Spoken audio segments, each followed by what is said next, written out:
every holiday, when a lot of kids were going down to the coast or going places, I quite enjoyed staying here, and then my whole holiday would be waking up at 10, getting some cricket together and go down in the field. And I remember the first 2, 3, 4 years where we used to get there at 10 o'clock and go through until 3 until we were too hungry to play cricket anymore. My name is McCreath, and I've been selected as a top 5 finalist for Citizen of the Year. When I was 14, I started the Tiger Titans Cricket Club. I came home one holiday and noticed that our domestic worker had been bringing her child to work every day, and I asked her, would your child not want to be in the township having fun its holidays? So she said, no, I can't leave her in the township alone because there's a possibility of bad things happen. Holiday time, lots of kids, nothing to do. And I didn't understand how my sister, living here in our house, never had to worry about that, and her daughter did. As the story goes, I spoke to the counsellor in Port Alfred, who put me in touch with a young enthusiastic cricket player from Bathurst. Yeah, so we decided on an afternoon to go and play some cricket, and over the course of 3 hours from 2 to 5 we had about 10 to 20 to 30 boys playing cricket, and we just had like the most amazing day, and that's how it snowballed from there.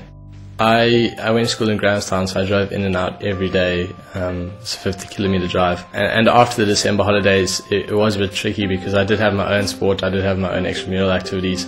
But what we did is we then enlisted the help of Doozy. He's now an employed coach.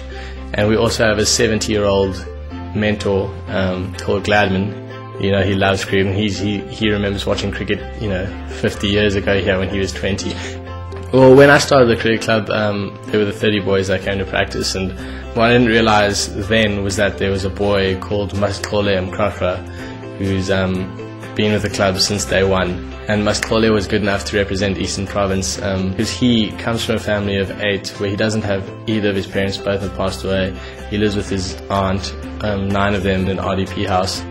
This year he flew with me to London with the CEO of the President's Award to give a speech at Lord's at what they called the Sporting Heroes Dinner. And he gave the speech and he got a standing ovation from 150 people that has brought some of them to tears. And I think that's what's really nice about the cricket or sport in general, is that it really levels all playing fields, and that you can be white, black, Indian, anything, because it's just about your ability and how much passion you put into it.